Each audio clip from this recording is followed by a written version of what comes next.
Welcome to the Great Detectives of Old Time Radio. From Boise, Idaho, this is your host, Adam Graham. If you have a comment, send it to me. Box 13 at greatdetectives.net. You can always give us a call, 208-991-4783. And please cast your vote once a month for the show on Podcast Alley, podcastalley.greatdetectives.net. Well, right now on my iPod, I'm listening to and enjoying the Nero Wolfe novel, And Be a Villain. This one is particularly fascinating because it deals with a murder on the set of a radio show during radio's golden age. The novel was released in 1948. And Be a Villain is just one of many Nero Wolfe short stories, collections, or novels that are available with Audible. Audible, of course, has got a lot of other titles in all sorts of categories and genres. You can try Audible out free for 2 weeks and get a free audiobook. You can even download And Be a Villain as your free audiobook. Go to audiblepodcast.com/oldtimeradio for your free trial. But let's go ahead and we will take a listen to today's Nero Wolfe adventure, The Deadly Sellout. Ladies and gentlemen, the ringing of that phone bell means mystery, adventure. Nero Wolfe's office, Archie Goodwin speaking. You're and you've lost your... Oh. Archie, the answer is no. Hold on a second. The answer to what is no, Mr. Wolfe? I shall not attempt to find a blonde for anyone. You've got the man on the phone a little wrong, Mr. Wolfe. He's not looking for a blonde. He's looking for a prize fighter. Indeed. Have him come here. Okay. Mr. Wolfe will see you at 8. So long. I was all set to argue with you about taking the case. You gave in too fast. Nonsense. I'm fascinated by the thought of anyone misplacing a prize fighter. They're usually quite large, aren't they? They are. But what this guy is worried about is not only finding his boy, but finding him alive.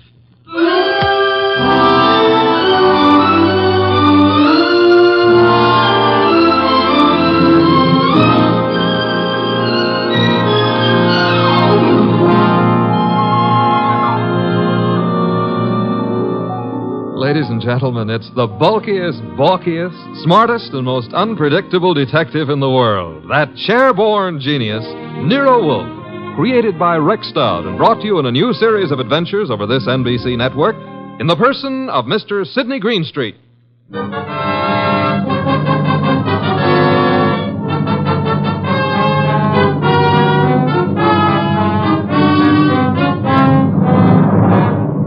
The case of the deadly sellout.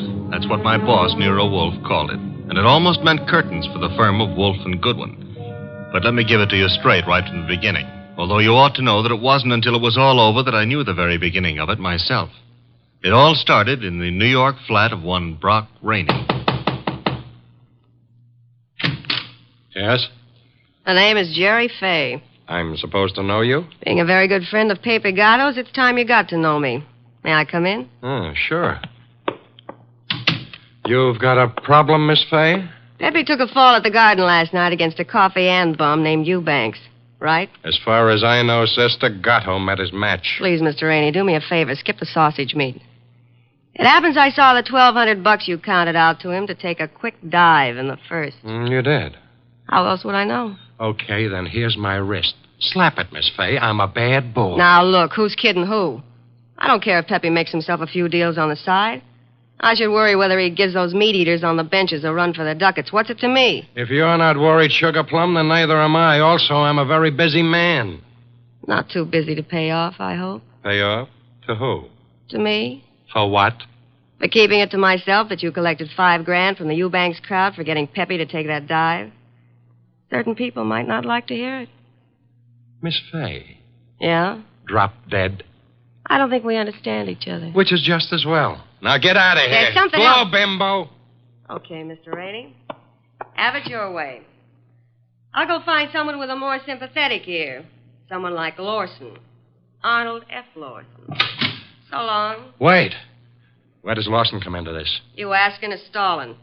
Lawson dropped a sizable piece of change on last night's two-step. No. Close the door, Jerry. Oh, yeah. $25,000 to be exact. That's a lot of corn to lose because a cheap fight manager arranges a frame. At least Arnold Lawson might think so. Sit down. Who's tired? Look, Mr. Rainey, it goes very simply in only one way. Lawson at yet knows from nothing except that your boy Gatto lost the fight. He may suspect, but he don't know. And he really don't have to know. Glad to hear you say that. And I'll be glad to see the shade of 3,000 long green banknotes. How much? You heard me, $3,000. Get out. Okay, I'm going. To the next phone and call Lawson. Look, Jerry, give me time, huh? I haven't got that kind of dough right now. Tell it to Lawson. When he gets through with you, you won't need any kind of dough. You know, I've got Gatto set for a go with Mellish, the title contender. Gatto can take him. Please believe me, he's going to take him. So? So after what happened in the Eubanks fight, the odds on Gatto will be like a war debt. We can clean up. Listen, we can make Heel, I wouldn't trust you from 11:59 to midnight.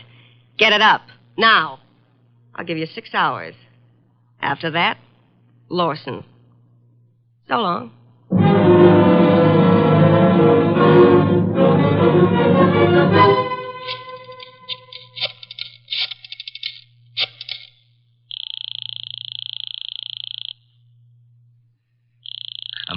Come on.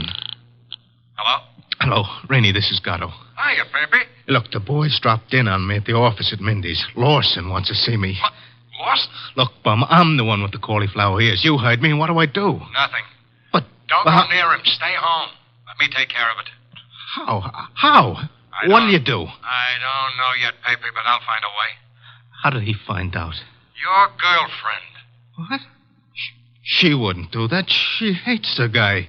Hate him or love him, she told him. I can't believe it. I suggest you call our little doll Jerry and give her your regards for the double cross.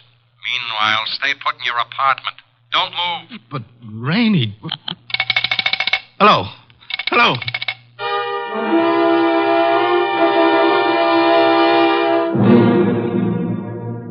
75, 319, 3... Archie. What on earth are you mumbling about? The high cost of blonde. Indeed. Oh, you can say that again. I have no intention of doing so. Okay, be smug. But there must have been a time even in your life when knickknacks from Tiffany figured on the budget. Phooey. Not to mention steak dinners and champagne. Or what did you feed your girls? Peppermint lozenges? Nonsense. Nonsense? They preferred lime. Oh, I'm dying, and he laughs. Mr. Wolfe? Yes? I have decided that you are giving me a raise. Archie, this is not a period in which unilateral decisions are wise. So I'll be a dope and get a raise, huh? As for your future mental attainments, you may be right. As for a raise... You want to drive me to gambling? Like betting on fights or going... Okay, it's the doorbell and I'm answering it. The name's Rainey. You're Goodwin? I'm Goodwin. Come in. Is Wolfe in? Mr. Wolfe is always in. Unlike prize fighters, I guess. Come on. Thank you. Mr. Wolfe, this is Mr. Rainey, the man who lost his prize fighter. How do you do, sir? I'm not doing so good. Mr. Wolfe, you gotta help me. That will depend. On what? The fee? I digress. Your problem is what, Mr. Rainey? Mr. Wolfe, I manage a fighter named Gatto. Maybe you've heard of him. I have not. However, that is of little significance. You are having difficulty with this Mr. Gatto? I'm not having difficulty with him. I can't find him. Maybe you better let me give you the whole picture, huh? Very well. Well, Gatto is an up-and-coming boy, Mr. Wolfe. He had a little upset last week with a guy named Eubanks. But everybody knows in spite of that, Gatto's heading for the big time. I think he'll prove that when he goes against Mellish. Mr. Mellish being another pugilist, huh? That's right, Mr. Wolfe. Now, Pepe, that's Gatto. Pepe was due at the Turf Club this afternoon to meet the opposition management and go over the setup. He was due, but he didn't show. I waited all afternoon, and then I started the phone calls and taxis. The results? No results. I combed every joint I ever knew him to buy a beer in, and the score was 0. Matter of fact, nobody's even seen him for 4 days. You would have tried the gymnasiums, naturally? I did. Does this pugilist have a home? Yeah, 206A Rathburn Street. A penthouse on the roof. He was not at home during all this time? It's where I tried first. It was empty as a bank on Saturday afternoon. I see. And you want me to find him for you? If Pepe blows this fight, Mr. Wolfe, it'll ruin his career. And the preservation of his career is worth a good deal to you? I got a check for $2,000 right here. Archie? I'll get it. $2,000. Very well, Mr. Rainey. I shall take immediate steps. I got a cab waiting outside. We can get started right away. We? Phew. I shall remain here. But how do you expect to... Archie, Yes, Mr. Wolfe. you will leave with Mr. Rainey. I need information. You might try the Rathbun Street penthouse to start with. But I've already been there. With all due apologies, Mr. Rainey, suppose you restrict your activities to pugilists. Archie is a trained observer. You are not. Archie, you will pick up whatever you can at Gatto's apartment. I especially suggest a careful check on his wardrobe. Wardrobe? If his clothes are missing, Mr. Rainey, it would indicate that he left voluntarily and deliberately, for whatever reasons he may have had. If they are not, Archie, you will phone me from the apartment after your investigation is over. Okay. I shall, in the meantime, devote some thought to the subject. Huh? For $2,000, all you're going to do is devote some thought? Mr. Rainey, if I were not a modest man, I would point out to you that you're getting quite a... a bargain.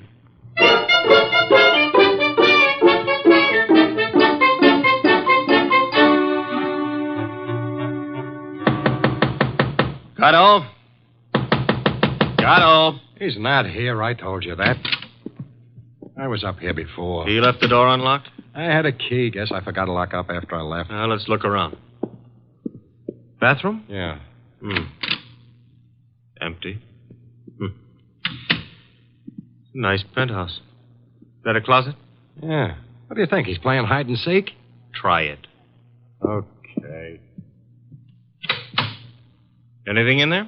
Nothing I'm looking for. What's that you found? A hat. Well, let's see. Lady's hat. Yeah, smart and expensive. Label reads a Madame Yetta original. That bunch of lace and feathers cost somebody a fast $50. Yeah, probably one of his girls left it behind. And maybe she'll call for it. Come on, we'll take a gander out on the roof. I took a gander out there. It's bare as a bone. What have we got over there with the chimney? Where? Over there. Just an old awning. Got blown down in the storm last month. Be right with you. What are you doing? Looking under it. Oh, brother. You found him? Yeah, we found him, chum. A little late. 2 holes in his dorsal development and dead as a clay pigeon. Yeah. Well, what have you got to say? Now at least the bookies will cancel all bets. We both save our dough. Yeah. I got a phone, Mr. Wolfe.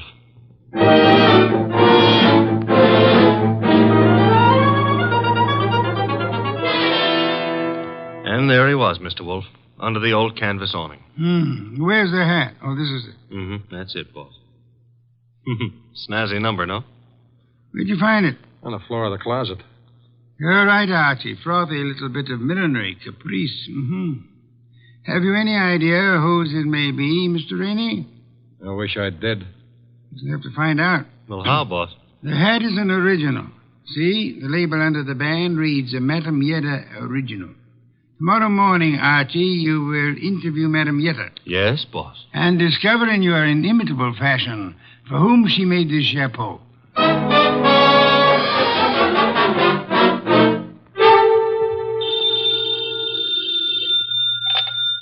Hello? Archie again, Mr. Wolfe. Per your instructions, I have just talked to Madame Yetta.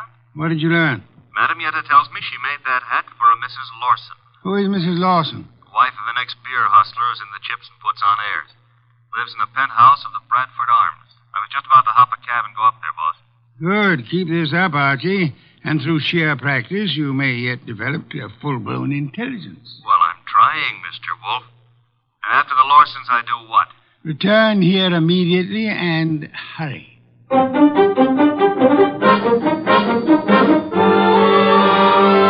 How do you do, Mr. Lawson? Oh, Mr. Goodwin. My secretary tells me you're a detective. My boss might argue with you on that, Mr. Lawson. Your boss? It happens I work for Nero Wolfe. I see. And you wish to see me about... About this hat. Hat? Oh, I see, yeah. Well, Mr. Goodwin, please believe me, I never wear hats like that. Would your wife be likely to say the same? My wife? Just what are you getting at? Would I seem too nosy if I asked how well you and your wife know Pepe Gato? How well do we know who? Pepe Gato. The pug? No, not such a pug. No, huh? I lost $25,000 on him in the Eubanks fight. If you ask me, he laid down like a dog. And did you talk it over with him? Talk it over with him. Never seen the man in my life. Not even at the fight? No, I placed the bet over the telephone. I'd scarcely have anything to do with a character like Gatto, Mr. Goodwin. You surely won't from here on out, Mr. Lawson. What do you mean? Gatto is dead. You don't say. He was murdered last night. Murdered? And what would you say, Mr. Lawson, if I told you that this hat is your wife's and that it was found in a closet in Gatto's apartment? Now, wait a minute. Let me get this straight. Are you implying... Not implying. Facts are sticking out. What time was this dumb brute done away with? Oh, I'd set it at somewhere between 5 and 7 p.m. last night. Well, you said it very conveniently. Thanks. Why? My wife and I drove out of the city at 4:30 yesterday afternoon. Didn't get back until 2 this morning. And this hat? It took wings and flew into Gatto's closet? Is that the answer? No, that's not the answer. Then what is? This is. A month and a half ago, I was with Celia on a bus top. She was wearing that hat, and the wind blew it off her head. I see. And from there, we figure that somebody picked it up, and it finally wound up at Gatto. You can figure anything you please. Personally, I don't feel in any way obligated to figure anything. Darling, I was just on my way out, and... Oh, I'm sorry. I didn't realize you were busy. Yes, I am busy, Celia. Wait a minute. He's not all Run that along busy. now, dear. You'll be late. But I want to talk Run to you. along, Celia. Yes, darling. Sorry. I'll see you later. Beautiful. Really beautiful. I've always thought so, Goodwin. You, didn't give me much of a chance to talk to her, did you, Lawson? If I didn't, it's for your own good. My good? I don't get it. Celia's a sensitive person, and I won't have her bothered.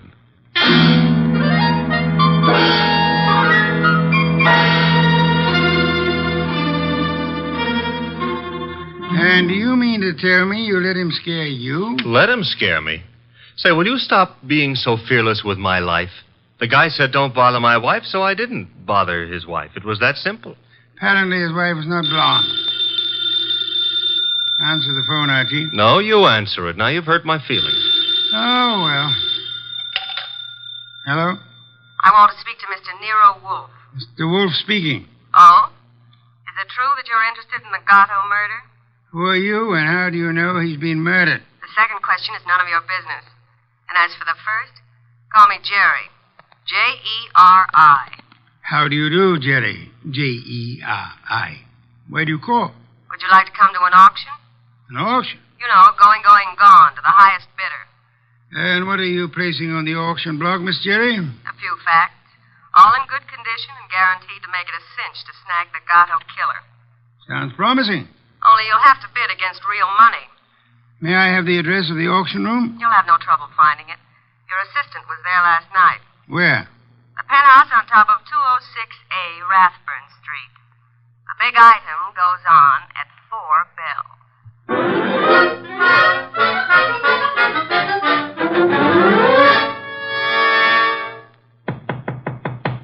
Yeah? Who is it? Man named Wolfe sent me. Just a sec. You're Jerry, huh? I was expecting the man named Wolfe. Unfortunately for me, honey, when he's expected, I usually show up. Come on in. You? See, I'm the legs of the combination. He's the brains. It makes a nice division of labor. I see. You came in plenty of time. On the nose is our custom.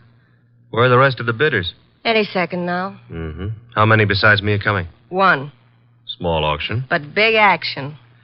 How'd you happen to decide on this? I knew Gatto pretty good. And you were fond of him pretty good, huh? How did you guess? Well, you've got a key to this place of his, or you couldn't let yourself in. It adds, no? Gee, you should have been a detective. Just what I keep telling Mr. Wolfe.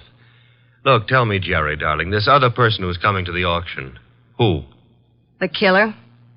You don't say. You sure the killer isn't here already? Look, I didn't kill him.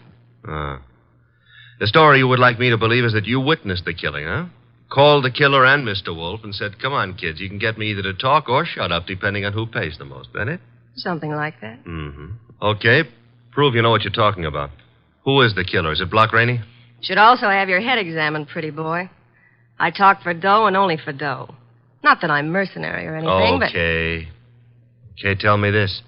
How come you saw the killer in the act? Simple. I was here with Gatto. Called me to come see him. While I was here, the shot came through the window there from the roof. You know something, sweetheart? What? I can't understand how a girl like you, a pretty nice girl under all that paint and powder and Broadway shellac, how you could do a thing like this. You were in love with Gatto, I know that. Everybody does. And still you're willing to keep your mouth shut if the killer pays enough. How come? What's the matter, honey? Did I hit a tender spot? I don't think you understand. Sure, I was in love with the goof. Then along comes this other dame. She's rich and beautiful, and she has everything to give him. Ooh, do I know her? Of course you do. She's... Jerry. Oh. Jerry.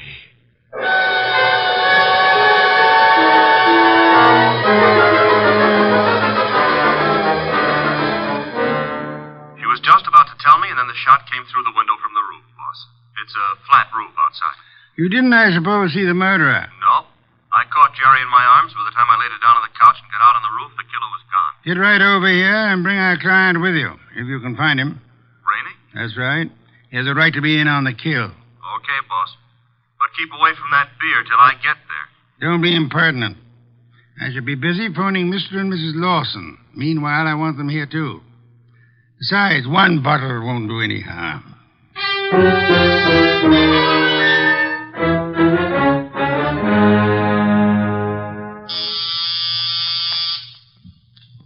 There they are. Let them in, Archie. You remain seated, Mr. Rainey. Okay, Mr. Wolfe. Well, come in, Mr. Lawson. Come in. Mr. Wolfe here? He's here. Nice of you to come. Anything to help the law. Ah, Mr. Lawson. Your wife didn't come. No, Mr. Wolfe. She was out when you called. Sorry, I forgot to tell you. I left word with the butler, however. Mr. Lawson, about 20 minutes ago, a girl named Tue Feb was killed. So? She was killed in your neighborhood, in a flat formerly occupied by one Pepe Gatto. Well, where would that be? Maybe your wife knows where the flat would be. How dare you, sir? No histrionics, please. Where was your wife when the girl was killed? I'm advising you that if there is an alibi, now's the time to state it. I wouldn't humiliate Celia by alibying for her. Then the police will pick her up. But she didn't kill this girl, Mr. Wolfe. You have reasons for that opinion? The best of reasons. I'd be grateful if you'd state them and let me be the judge of their excellence. One should do. This one. Celia's out in the country visiting her mother. Oh? Does that settle it? Possibly. What's her mother's telephone number? Why, Merely a routine check. Well, can't you take my word? I'll take her mother's number. Well, Mr. Lawson? I'm sorry. I hoped you'd buy this story. What do you mean? Mother's been dead for 10 years. I see. Well, I don't. What's the idea? It's known as marital devotion, Archie. I suppose you realize, Mr. Lawson, that in shielding your wife, you're aiding and abetting a murderess? I haven't stopped to realize anything. When Goodwin brought me that hat, I didn't know what to say. Oh, you pitched me a curve then, too. Well, I suppose you might call it that, but... And she didn't lose the chapeau off a bus top. No, but you've got to understand. Celia's the dearest thing in life to me. Yeah, so's a lady rattlesnake to its husband. I suggest it is time for you to be objective in this matter, Mr. Lawson. What do you want to know? Tell us where she can be found. I have no idea. When is she expected to return home? Never. Oh? You see, we had an argument. I doubt that I'll ever see her again. Then we're quite on our own, Archie. To do what? To make a journey to Gatto's apartment. Gatto's apartment? She probably has a key to that popular abode. But she wouldn't go there, boss. On the contrary, I am of the opinion that that's just where she would go. Give me my hat. Don't tell me you're going to stir yourself. It's a most unpleasant necessity, Archie. But the lady in question is dangerous and not at all hesitant about indiscriminate gunplay. Get out the car, Archie. We'll make the journey to Rathbun Street penthouse with the hope that Celia Lawson will show up in time to mourn her lost love. You want me to go along with you, too, Mr. Wolfe? Yes, indeed, Mr. Rainey, I do.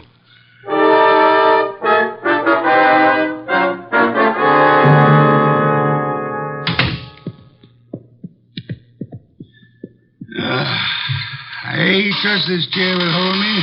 Should. Biggest chair in the house. Mr. Wolfe. Yes, Mr. Rainey? Mr. Wolfe, am I to understand that the way you have it figured is that Mrs. Lawson killed Gatto, and then to keep the girl from pinning the crime on her, she killed her too? What's the matter, Mr. Rainey? Don't you think the theory holds water? Well, yes. I mean, of course it does. Thank you. On the other hand, there is room for doubt. I'm glad to hear you say that, Mr. Wolfe. Would you mind explaining? I'll explain, Mr. Lawson. Mr. Goodwin was in this room when Jerry Fay was killed. Right, Archie? Right, boss. He ran as quickly as he could out onto the roof, but your wife was nowhere in evidence. What difference does that make? A good deal, I'd say. Wouldn't you, Archie? Yes, a detail like that would give a jury room for doubt. Oh, don't be a fool. How so, Rainey? Well, I was about to agree with Rainey. I mean on sheer logic. I'm afraid I miss your point, Mr. Lawson. Well, what if Goodwin didn't see her? That proves nothing. She fired the shots, and then she ran down the fire escape. What fire escape? The one a few feet beyond the chimney. Mr. Lawson. Yes? Who told you there was a fire escape there? Why, Yeah, who did? You can't see it from here, Lawson. Well, I just imagined there might be. Sensationally accurate imagination, Mr. Lawson. Allow me to congratulate you. I don't know what you have in mind. You have in mind to see your wife convicted of the murder of Pepe Gatto, and so punish them both for having dared to fall in love. I love Celia. I worship her. Yes, that's what you expected me to believe, hoping, meanwhile, that a hat would convict her. You worshipped her until she became fascinated by a young savage animal known as Pepe Gatto. No. At that point, the worship shifted into reverse, and you went green with hate. Hate that drove you to climb that fire escape that you know so much about and shoot him in the back. You're dreaming. Jerry Fay saw you in the act, and when she was about to divulge your identity to Archie, you killed her too, meaning to hang her murder on your wife along with the other killing. That's a lie. Mr. Lawson, I didn't bring you here to apprehend your wife. There's really no reason why she should come here. I suggested this visit in the belief that you'd betray some guilty knowledge of the place and circumstances, as you have so obligingly just done. You're clever, aren't you? Monumentally. But a little hasty. So, why? This gun in my hand, haven't you noticed? Of course, sir, but yours is not the only gun in the world. What? Sit still, Arnold, and don't turn around. Your wife, Mr. Lawson. Come in, my dear. Celia, what are you doing here? I came to get a hat that I'd left in Pepe's closet. It suddenly was clear to me what was in the wind, and I thought I'd better remove all evidence that you could possibly use against me. Celia, listen, you must understand I it's for you. understand one thing only. Pepe's gone, and you took him away. Listen, please, if you let me explain, you'll understand. Yeah? Please, honey, help me. Sure, I'll help you. Celia! Well, that's all, Mr. Wolfe. What now?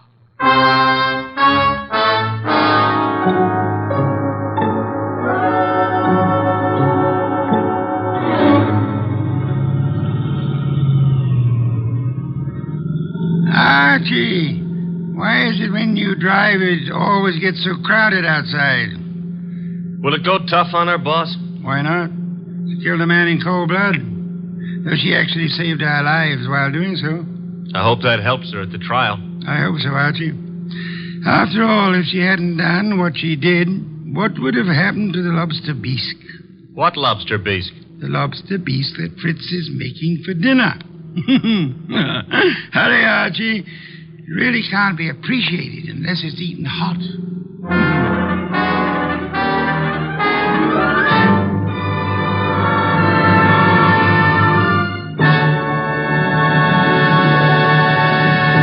You have been listening to The New Adventures of Nero Wolfe, starring Sidney Greenstreet.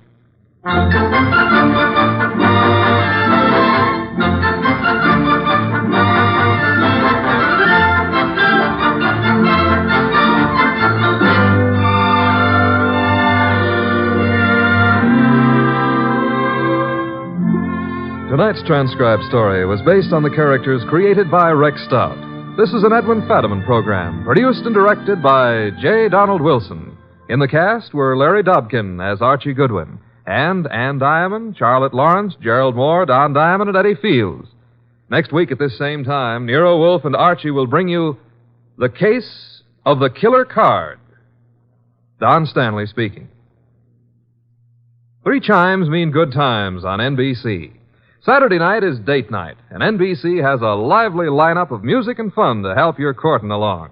Tomorrow, Dennis Day brings you a melodic and mirthful 30 minutes, and then Judy Canova gets together with her gang for a sparkling session of mountain-style song and laughter, followed by singing MC Red Foley and his friends on that exciting parcel of Western tunes and mayhem Grand Ole Opry. Here's Sam Spade. 3 chimes mean good times on NBC.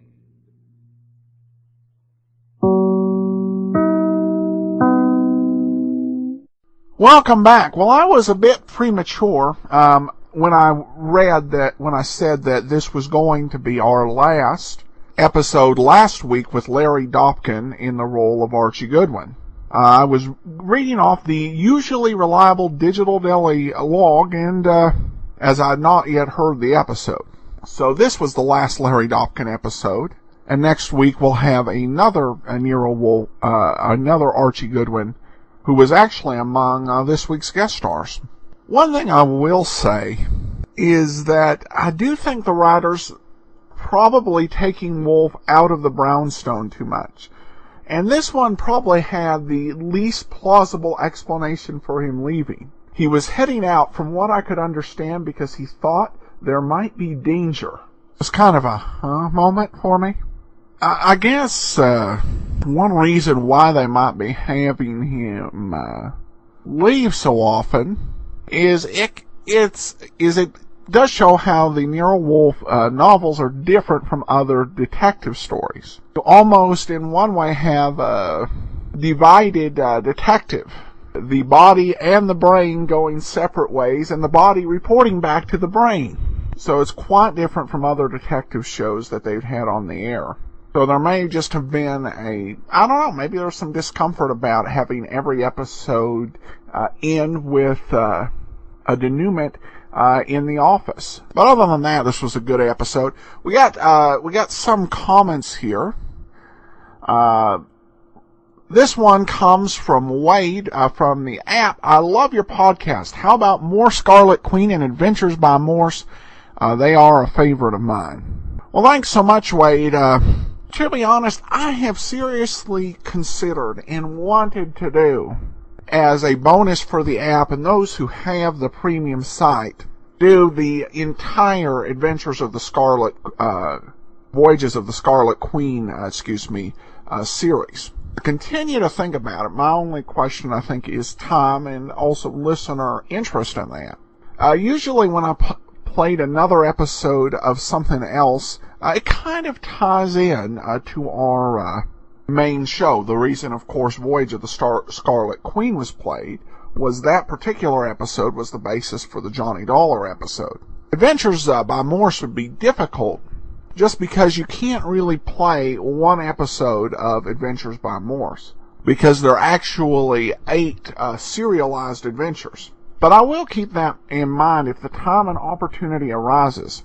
Got a comment for Jesse who said, who writes, first of all, Dear Adam, I just wanted to suggest an app for any of your listeners who have an iPod or iPhone. It's called OTR Streamer, and you can listen to pretty much any old show on it, including comedy, westerns, drama, mystery, and more, Dragnet included. That is a pretty good app. I will say it doesn't have some of the rarer shows, and it doesn't have all the episodes of the show, but I've got it on there. And it's nice if you just want to download a quick episode and you don't want to get on the computer to mess with it. She goes on to say, also, I just want to tell you how much I enjoy both Dragnet and Great Detectives. I think they would make a perfect trio if you added a podcast for more spy shows, like I Was a Communist for the FBI. You know, that is actually a great thought. Because there are a number of shows that you could do kind of on a spy-ish espionage level. I've already mentioned in recent weeks listening to and approving of Dangerous Assignment and A Man Called X. You take that with I Was a Communist for the FBI, and you've already got close to 300 episodes if you were doing kind of a weekly show. Gotten a lot of suggestions for listeners for our next podcast, and I'll have to admit that is one of the more appealing ones. So once again, great suggestion, and I will keep that, take that under advisement and think about that. All right, well, that'll do it for today. We'll be back tomorrow with Let George Do It. In the meantime, if you have a comment, send it to me, box13 at greatdetectives.net. Follow us on Twitter at Radio Detectives, and become one of our friends on Facebook, facebook.com/Radio Detectives. From Boise, Idaho, this is your host, Adam Graham, signing off.